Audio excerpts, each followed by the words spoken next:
وعلى أولاد الحسين وعلى أصحاب الحسين جميعا ورحمة الله وبركاته.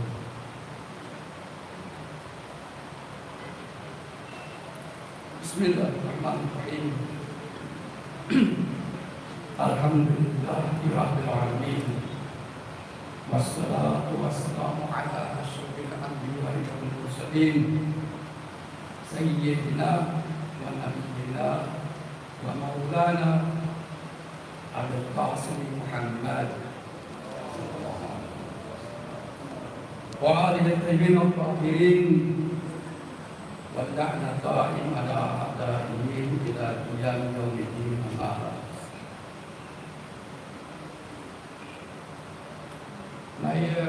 The second topic that I had supposed to discuss with you tonight, inshallah, is a journey of Abu Abdullah from Makka to Kufa, inshallah. And this is quite a long journey since he has to close 14 different communities, inshallah. And each of these different communities, there are people that he will be encountering that either discourage him or advise him on what to do on the way. I'm sorry if I think I have to deliver it more in English rather than in Tagalog, because my Tagalog is only for casual communications, not really for lecture. But I will try to blend it. I will try to blend it Tagalog and English, inshallah, so that the rest that may not be able to understand English, may be able to understand our Tagalog, inshallah. So, simulan natin yung usapan ng journey ng Abu Abdullah from Makka to Kufa. Dito, nagsimula ito sa 8 of June Hijjah, 60 Hijriya, or equivalent to October 9, 680 AD. With him were among 50 people. Kasama niya kami 50 people, including women and children, and his family and friends. His uncle Ibn Abbas at saka yung kapatid niya Muhammad al-Hanafiya hindi naging kasama niya. They are not with him. They came to bid farewell before Abu Abdullah left Makkah. They came to Abu Abdullah and the caravans of Abu Abdullah to bid farewell and tried to warn Imam Husain alayhi salam of the dangers, yung mga possible dangers that he would encounter along the way. Muhammad al-Hanafiya told him that the Meccans and other pilgrims were wondering why he was leaving just a day before Hajj. Kasi Hajj yun isang araw na lang magsisimula ng Hajj. But this time, before Hajj ceremony will start, will commence, he left Mecca. He was leaving just one day before the Hajj, and Imam alayhi salam left a letter before he proceeded with his journey. He left a letter with his brother, which explained his position clearly. I'm going to read the letter in Arabic, and then later, inshallah, I'm going to translate it to English, inshallah. Imam in his letter said, Bismillahirrahmanirrahim, لم أخرج asiran wala bataran, wala mufsidan wala zaliman. Wa inna kharajtu لطلب الإصلاح في أمة جدي أريد أن أمر بالمعروف وأنهى عن المنكر وأسير بسيرة جدي وأبي فمن كبرني بقبول الحق فالله أولى بالحق ومن رد علي أصبر حتى يقضي الله بينني وبين القوم إن الله لا يهدي القوم الكافرين. Sedangkan Abdullah alaihissalam. Meaningnya, I did not intend to get out of Mecca or Medina, to get out of the pressure inside it, or to enjoy the enjoyment of the outside world, or to make mischiefs, or to make injustices. If I had to move from Makkah and Medina towards Karbala, it is because I want to seek reform. I want to seek reform of the ummah, of the nations of my grandfather.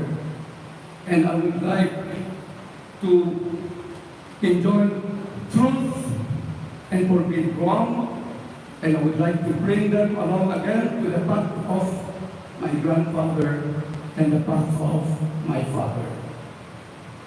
Whoever accepts my invitation, Allah knows, because He is the pure God, and He is the most perfect God.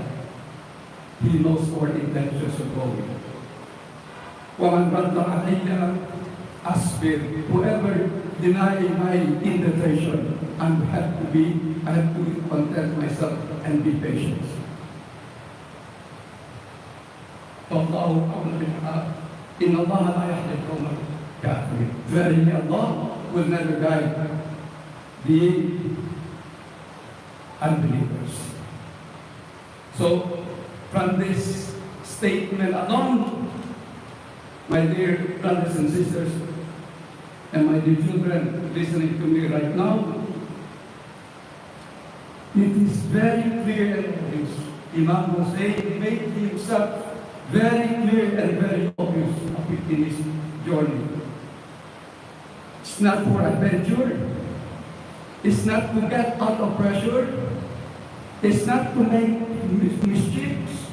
And it's not for purposes of making injustices, but purely to seek reform.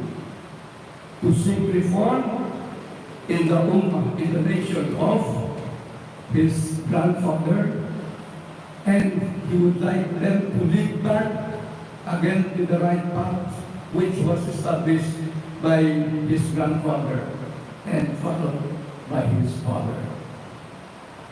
And he even stated that in his statement he showed pure democracy. In fact, he said, if they are going to deny my invitation, I have to bear patience. I have to be patient. Unlike other, for example, unlike other revolutions in our country, if you deny their purpose, you will be in danger. But Imam Abdullah never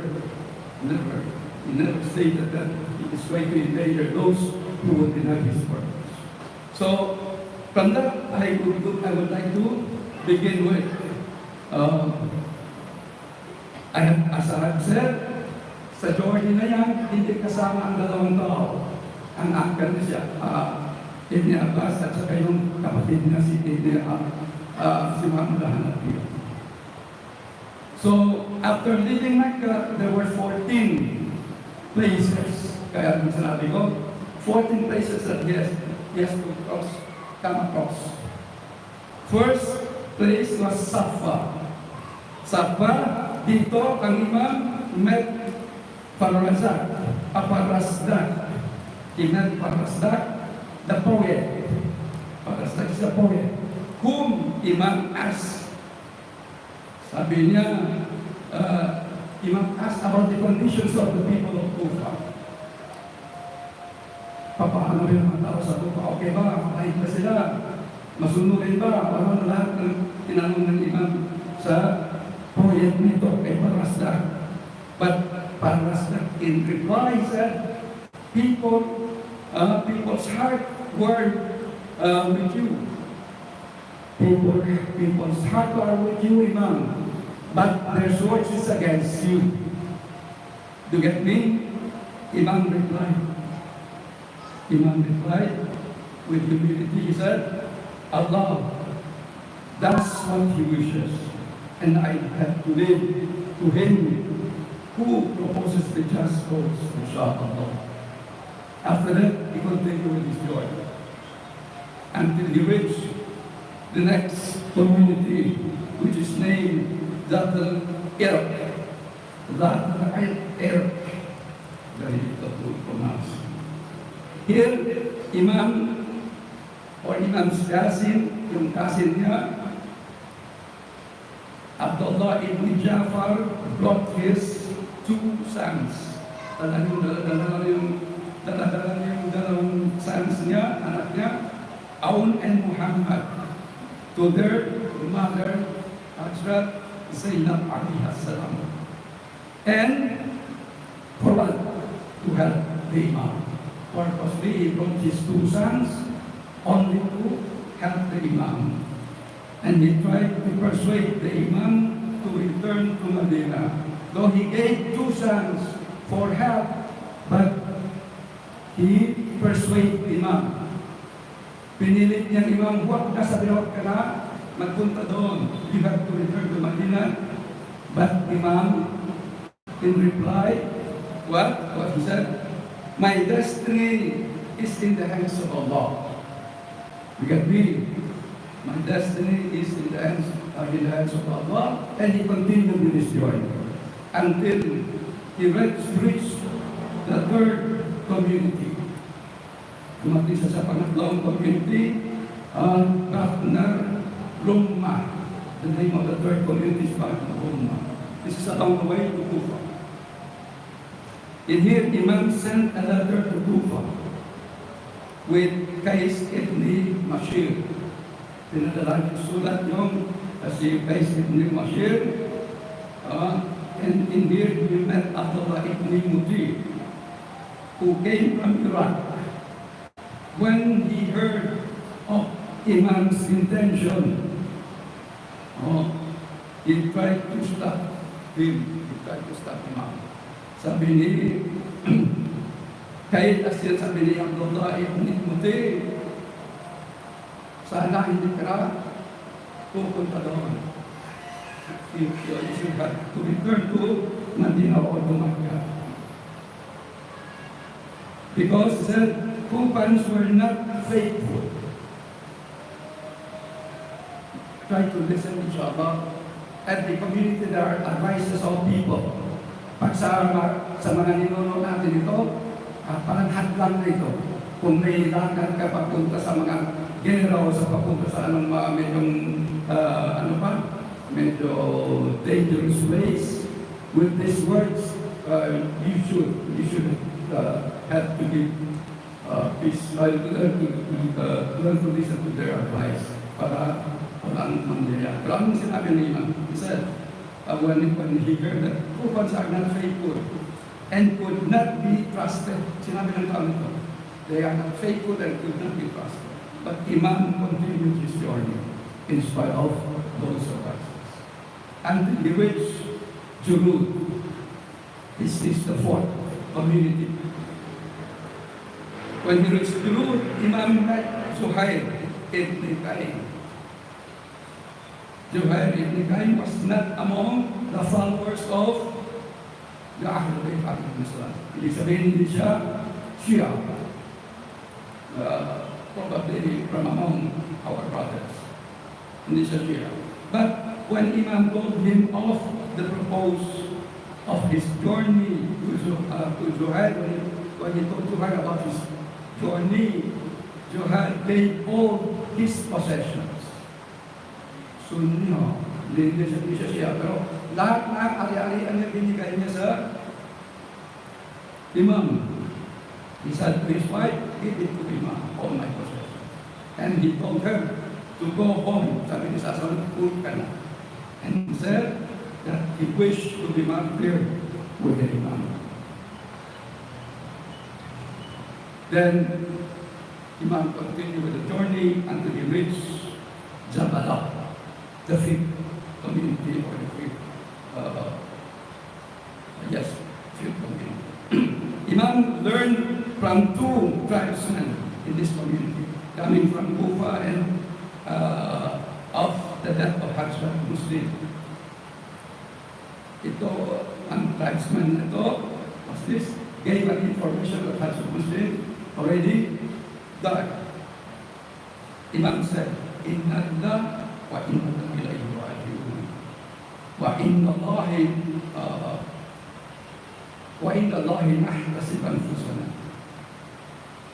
We are from Allah and we shall return to Allah, and surely accounts for our sacrifices. Accounts of our sacrifices will always be accounted for, inshallah. As the tribesmen tried to dissuade, ganon din ang niasad din. Itong tribesmen, ganon din ang act niya, action niya. To dissuade Imam from his journey, but Imam persisted. Ayong Imam. Here Imam told his companions the news of the death of Muslim.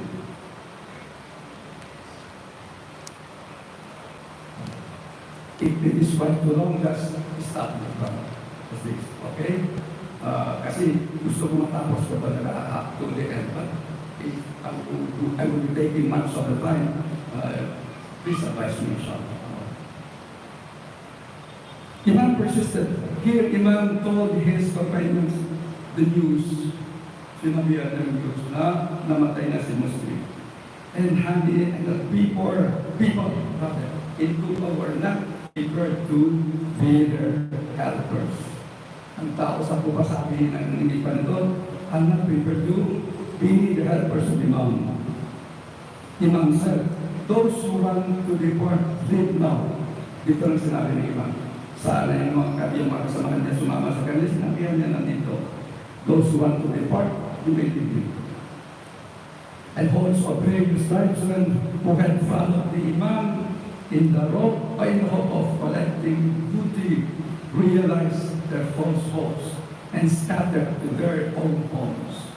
Nung yung mga sumama sa kanya, nung rinig nila na sinabi ng Imam yung gusto, yung ayaw na sumama, wag na, they may return, little by little they scatter. Dahil sa yung purpose para ng karamihan ay to take some of the booty, in the event that the Muslim will make a triumph in Karbala. But when he learned that they will be failing, they little by little they run away from the Imam. And Imam continued with the journey until he reached Sobat.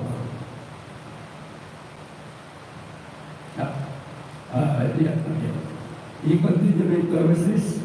Only 50 people with the Imam. The rest evaporated. Okay? And until that time he reached the sixth community, but not a pit. In Batnapit, Imam met a man from the tribe. Ang pangalan niya si Akrama, who told him that Kufa was no more a friendly town. Listen, from all this, you listen to what the advice of the people to the Imam. Kufa is no more a friendly town and was now surrounded by Yazid's army. And no one could get in or out of the town, but Imam still carried on until he reached the seventh community. The name is Surat. When he reached Surat, Imam stayed the night here in Surat And in the morning ordered his companions to take a much water, and they then proceeded. Dala ng tubig at saka proceeded until they reached the 8th community Shurat. When they reached Shurat, Imam was passing from this place on of one of his companions shouted that he could see and approach an army of Yahid. Nakikita niyo ng mga tauhan niya ay may na dumarating army ni Yahid dito pa sa Shurat and asked for a safe place. Pero Imam, he talks with the army, said, we only ask for you nothing except a safe place. Preferably a mountain behind them, and they guide and took them to the nearest mountain. Okay? Until Imam reached the 9th community. When he reached the 9th community to Hassan, it was here that Imam met Hurs, who turned against Imam, but later on returned to Imam and was martyred. Yeah, you will hear this in Legal of Kaaba, inshallah. Hur, army of 1,000 men. Hur is the commander of Yazid's army, and he is bringing along with him about 1,000 men. They were thirsty, so Imam ordered his men to give them water. That's how Muslims are. And Imam himself had several thirsty soldiers to drink. Even animals were given water to drink. Zohar adult prayers were led by Imam or by the Imam, and all followed him, including poor soldiers. Pati mga kalaban, sumama sa Imam. Here Imam told Hur about many letters from Kufa, inviting him to come to Kufa. And he said, "O people of Kufa, you sent me your delegations and brought me a letter that you had no imam, and that I should come to unite you and lead you in the way to Allah. You wrote that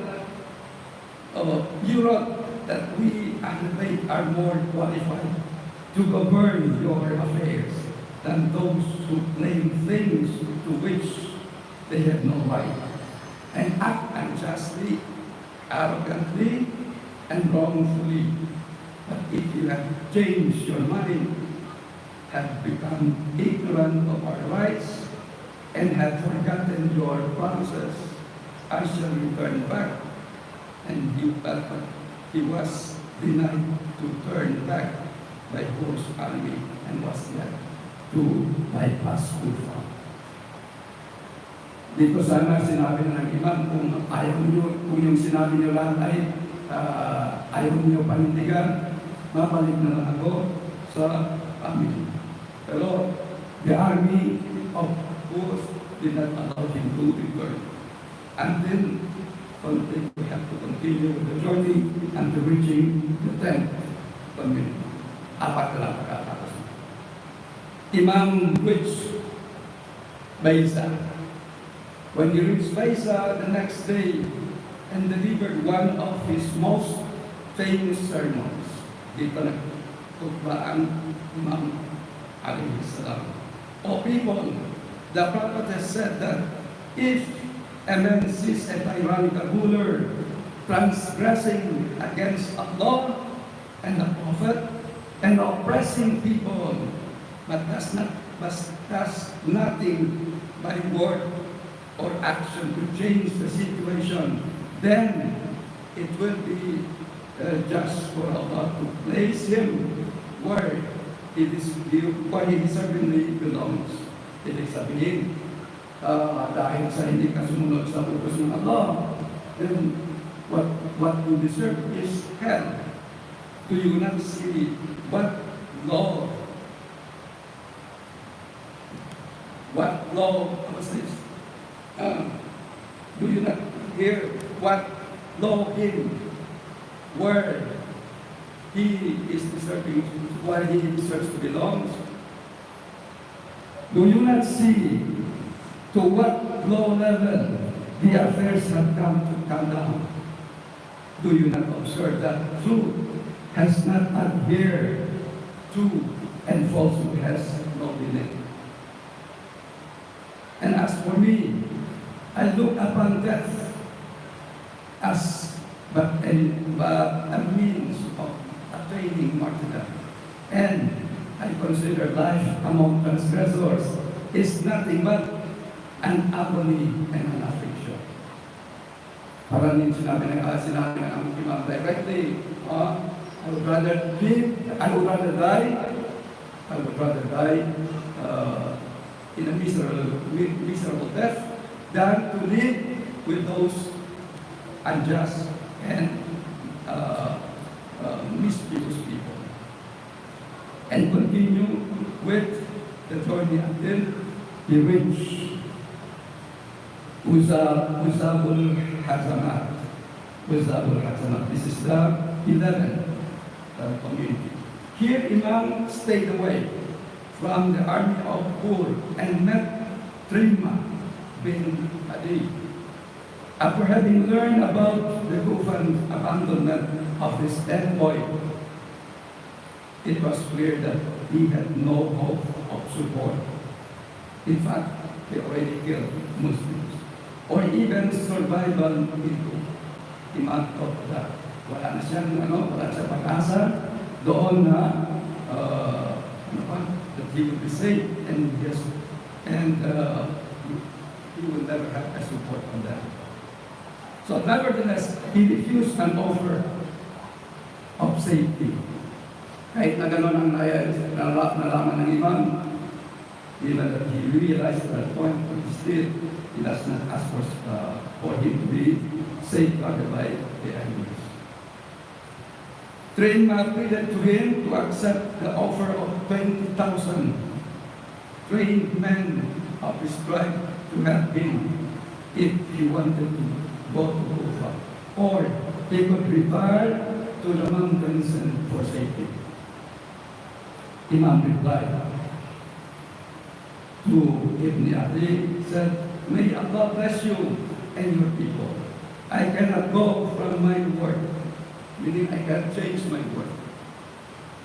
Things are destined, and it is clear from this that he was fully aware of the dangers he would face, and that he had a certain strategy in mind to bring about the revolution, or to bring about the revolution in conscience with the Muslim Ummah. And he did not try to mobilize military support, which he could easily. But what he did, he had done all. He did what the same thing as what he had done in his acts, nor did he try to exploit whatever physical strength was available for him. And he continued with the journey until he reached the 12th community, Al-Qaisar Bani Makate. It was evident here that the Kufa was no more his destination. Nakikita na niya dito, lalalaman ng mga tao mismo, yung kasama niya na hindi na Kufa ang destination niya. Iba na kasi, parang naiba na naman dahil sa pressure ng mga tauhan ng buho. As one did not want to leave him, he bypassed Kufa and took a new road. Dahil sa ayaw ni Hud na, mahiwalay sa kanya, he took another road. Tumaan ang imam sa ibang road. Dito, resting in the afternoon, hereafter, inna lillah wa inna ilaihi raji'un. For what? Why he has to act? Because it is very, very clear that in his journey from this place up to the Greece Kufa, for example, really things will perhaps end then. So his 18 years old son Ali Akbar approached him and inquired, Sabi niya, kung sabi ko, bakit ka nasabi mo ka? Imam said that in his sleep, he had heard someone saying that these people were going to their deaths. Ang hinakot ng mga tao ito ay kamatayan ng imam at sa kamanatawahan. Kaya sinabi niya sa Ali Akbar, are we not on the right path? Ali Akbar, hindi na tayo sa tamang landas. That meant nothing to them. Si sayo sa imam, that kung nasa tamang landas tayo, that has no meaning. That of this kind transformed into the glory of martyrdom. Ang kamatayan sa ganitong paraan ay should be transformed into martyrdom, inshallah, and nothing to worry about. And now, continue with the journey until they reach the 13 community. At this place, a messenger of Ibn Zayd brought a message from who? Not to leave the imam. Meaning, close surveillance talaga ang ginawa ni Hur through the instructions of Zayd. Not to leave imam. The battered caravan passed through Gazmiriya to a place called Karbala. Doon na divert. Instead of going to Kufa, na divert na ang kanilang para sa Karbala. And Imam cited as for the name of the place. Tinanong ano ba ito? Someone said, Karbala. Imam said, yes, this is the place of Karbala Wabala. Karbala Wabala, a place of pain and torture. Let us stop here, for we have arrived at our destination. This is the place of our martyrdom, and this is Karbala. And finally, they reach Karbala. I don't know what I may end my this. Because in Karbala, he orders them, on the orders of Imam, the tents were erected near the river, which was a tributary of the river of the Euphrates, some miles away. The date was 2nd of Muharram 61 of Hijri, when they reached this place. This is equivalent to 3rd of October 680.